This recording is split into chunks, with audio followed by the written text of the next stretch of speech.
خواتین حضرات، infection control society آپ کی صحت کے لیے اور آپ کی آگاہی کے لیے اور مضامین آپ کی سماعت کے لیے پیش کرنا چاہتی ہے۔ اپینڈیسائٹس کے بارے میں ہم آپ کو بتانا چاہیں گے کہ اپینڈکس کیا ہے اور اپینڈیسائٹس کیا ہے۔ اپینڈیسائٹس ایک ایسی بیماری ہے جو کہ اچانک آتی ہے اور اس کے لیے فوراً طور پر ایمرجنسی میں آپریشن کرانے کی ضرورت پڑتی ہے۔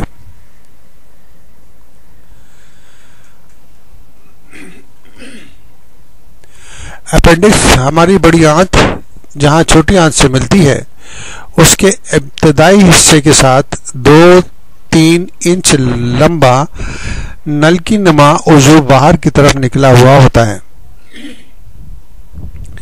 جسے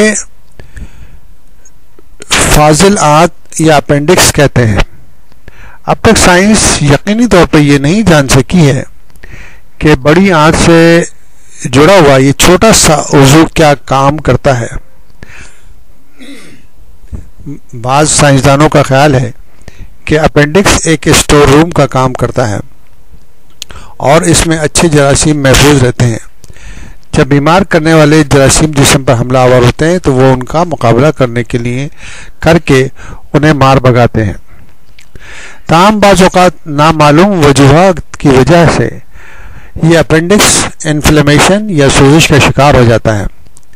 بعض طبی ماہرین کے مطابق اپینڈکس میں چھوٹا سخت فضلے کا ٹکڑا داخل ہو کر اس کے اندر موجود سیال مادے کے بہاؤ میں رکاوٹ ڈال دیتا ہے جس سے اس میں انفیکشن پیدا ہوتا ہے۔ اس طبی کیفیت کو اپینڈیسائٹس کہتے ہیں اور یہ ایک خطرناک صورتحال ہوتی ہے جس میں ہنگامی طبی علاج بہت ضروری ہو جاتا ہے۔ اگر خدا نخواستہ اپینڈکس کی سرجری میں تاخیر ہو جائے تو مریض کی جان بھی جا سکتی ہے۔ انفیکشن کے باعث سوجن کا شکار ہونے والا اپینڈکس تاخیر کی صورت میں پھٹ سکتا ہے جس سے زہریلا مواد پیٹ کے اندر پھیل جاتا ہے اور پیریٹونائٹس کی مہلک صورت اختیار پیدا ہو جاتی ہے۔ پیریٹونائٹس کیا ہے؟ پیریٹونائٹس پیٹ کے اندر ایک باریک جھلی ہر آنت کے اوپر اور معدے کے اوپر چڑھی ہوئی ہوتی ہے اور اس کیویٹی کو پیریٹونیم کیویٹی کہتے ہیں۔ اگر انفلیمیشن اس پیریٹونیل کیویٹی میں داخل ہو جائے تو پیریٹونائٹس کی صورت میں ظاہر ہوتی ہے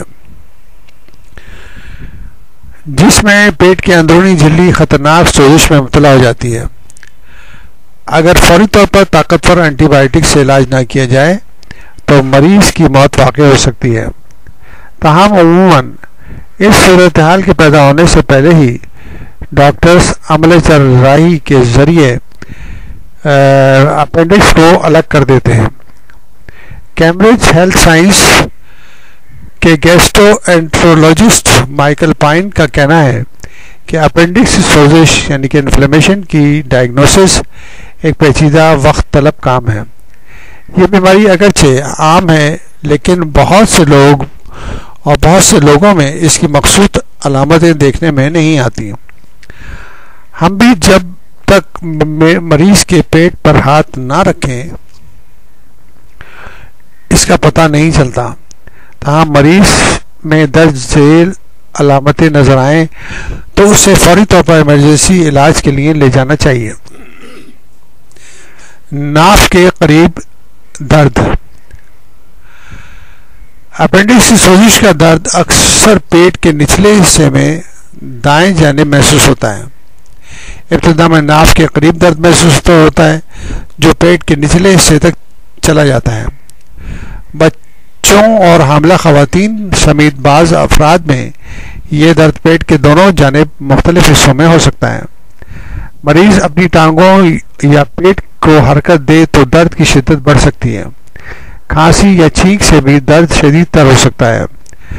مریض اگر حالت سفر میں ہو تو سواری کے جھٹکے لگنے سے بھی تکلیف بڑھ سکتی ہے۔ انتہائی تیزی سے بڑھنے والا درد۔ پیٹ کے نچلے حصے میں درد محسوس ہونے کے بعد اس کی شدت بڑھتی جاتی ہے۔ ڈاکٹر پائن کا کہنا ہے کہ ان کے بہت سے مریض جو درد سے بے حال ہو رہے ہوتے ہیں اس وقت یہ کہتے ہیں کہ ایسا درد زندگی میں پہلے کبھی محسوس نہیں کیا۔ اپینڈکس کا درد اتنا شدید ہوتا ہے کہ اگر مریض گہری نیند سو رہا ہو تو شدید تکلیف سے وہ اٹھ بیٹھتا ہے اور چند گھنٹوں کے اندر درد شدید سے شدید تر ہو جاتا ہے۔ بخار اور سردی کا لگنا۔ بعض اوقات اپینڈکس کی سوزش میں اسی طرح بخار اور سردی محسوس ہوتی ہے جیسے معدے اور آنتوں کی سوزش کے بخار میں ہوتی ہے۔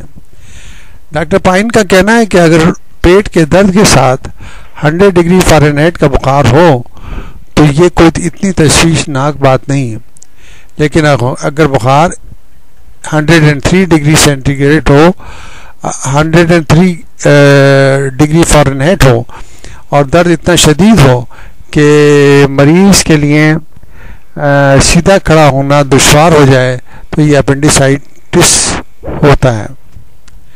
متلی، الٹی اور بھوک کی کمی۔ ڈاکٹر پائن کے مطابق اگر مریض کو 1-2 دن سے بھوک کم لگ رہی ہے اور اس کا جی متلا رہا ہے یا قے جیسی کیفیت ہے تو ہو سکتا ہے کہ معدے کے جراثیم اس کا سبب ہوں۔ ان علامات کو 1-2 دن میں ٹھیک ہو جانا چاہیے، لیکن اگر تکلیف بڑھنے لگے تو خاص طور پر بخار اور پیٹ کے نیچے دائیں جانب درد بھی ہو تو ڈاکٹر سے رجوع کرنے میں تاخیر نہ کی جائے۔ اگر 12 گھنٹے میں سے زیادہ وقت گزر چکا ہے اور الٹی رکنے کا نام نہیں لے رہی یا گزشتہ 1-2 روز سے دست بھی لگ رہے ہیں تو ایسی صورت میں بھی طبی توجہ کی ضرورت ہے۔ کانسٹیپیشن یا ڈائریا۔ اجابت نہ ہونے یا بہت زیادہ دست ہو جائے تو ایسی صورت میں بھی پیٹ میں درد ہو سکتا ہے اور یہ کوئی زیادہ پریشانی والی بات نہیں، لیکن اگر دست معتدل قسم کا ہو اور اس میں لجلجا لیزار مادہ بہت زیادہ ہو اور ساتھ میں پیٹ کے نیچے دائیں جانب درد بھی ہو تو فوری ڈاکٹر سے رابطہ قائم کرنا چاہیے۔ پیٹ میں گیس۔ اگر چربی دار گوشت والی بریانی پیٹ بھر کر کھا لی جائے اور پیزے کے 5-6 بڑے ٹکڑے کھا کر کولڈ ڈرنک یہ سمجھ کر پی لی جائے کہ اس سے کھانا ہضم ہو جائے گا تو لامحالہ پیٹ میں گیس بن سکتی ہے۔ بد ہضمی کی شکایت پیدا ہو سکتی ہے۔ تاہم اگر کھانا کھانے کے بعد آپ سونے کی کوشش کریں اور پیٹ میں درد کی وجہ سے نیند اچھاٹ ہو جائے اور یہ درد بڑھتا ہی جائے تو متعلقہ شخص کو ہوشیار ہو جانا چاہیے، اسے اس وقت بھی چوکنا ہو جانا چاہیے اگر پیٹ پھولنے کی شکایت 2-4 روز سے جاری ہو، گیس کے ساتھ پیٹ میں درد بھی ہو یا ریا خارج ہونے میں دشواری ہو رہی ہو۔ یہ اگرچہ عمومی علامتیں ہیں لیکن ان کے ساتھ اگر بخار اور پیٹ کے نچلے حصے میں دائیں جانب درد بھی ہو رہا ہو تو یہ اپینڈکس کی سوزش کی علامت ہو سکتی ہے۔ پیٹ دبانے کے بعد درد۔ مریض کے پیٹ کے نچلے حصے کو اگر دبایا جائے اور دبانے کے ہٹنے کے بعد درد محسوس ہو تو ڈاکٹر پائن کے مطابق ایسی صورت میں دوبارہ پیٹ کو دبانے سے گریز کیا جائے، اس لیے کہ یہ درد اپینڈیسائٹس کی واضح علامت ہے، خاص طور پر اس وقت جب اس کے ساتھ بخار، متلی اور دیگر علامتیں موجود ہوں۔ اور کیا ہو سکتا ہے؟ ہماری جلد کے نیچے انتہائی حساس اعصاب ہوتے ہیں، موجود بھی ہیں، جو معمولی تکلیف، چوٹ، خرابی، خراش اور ضرب کی فوری اطلاع درد کی صورت میں دماغ کو بھیجتے ہیں۔ یہاں تک کہ شہد کی مکھی ڈنک مارے یا مچھر کاٹ لے تو اس کو دماغ نوٹ کر لیتا ہے، لیکن اپینڈکس کی تکلیف جلد کے اوپر نہیں، جس کے اندر تکلیف ہوتی ہے۔ اگر رحم کے باہر استقرار ہو رہا ہو اور قبض طول پکڑ لے تو پیٹ میں درد ہوتا ہے۔ اسی طرح کرون ڈیزیز اور پیڑوں کی سوزش میں بھی درد ہو سکتا ہے۔ اگر کسی کو پیٹ کے اندر ایسا کوئی درد محسوس ہو تو خود کوئی رائے قائم کرنا کے بجائے ڈاکٹر سے رجوع کرنا چاہیے۔ اگر علامتیں روایتی نہ ہوں تو بھی ڈاکٹر الٹراساؤنڈ یا خون میں سفید خلیات کی تعداد کے پیش نظر اپینڈکس کی درست تشخیص ڈائگنوسس کر سکتے ہیں۔ واضح رہے کہ انفیکشن کی موجودگی میں خون کی سفید خلیات کی تعداد بڑھ جاتی ہے، اس لیے لیبارٹری ٹیسٹ انتہائی ضروری ہو جاتا ہے۔ لیبارٹری ٹیسٹ میں مریض کا خون لیا جاتا ہے اور اس کے cell count, red blood cell اور وائٹ بلڈ سیل کاؤنٹ فوری طور پر کیے جا سکتے ہیں۔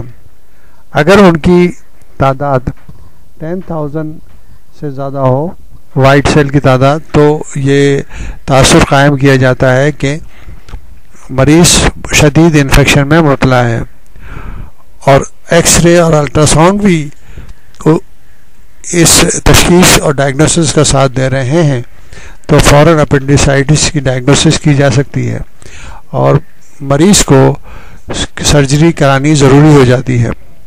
تو بہتر یہ ہے کہ فوری طور پر ڈائگنوسس کرائی جائے اور ڈائگنوسس ہونے کے بعد فوری طور پر سرجری کی طرف فیصلہ کر لینا چاہیے، اور اس فیصلے میں دیر نہیں کرنی چاہیے، کیوں اگر فیصلے میں دیر کی گئی اور ٹائم ضائع ہو گیا تو جان بھی جا سکتی ہے۔ جیسا کہ ہم نے بار بار بتایا ہے کہ if time is lost, life is lost۔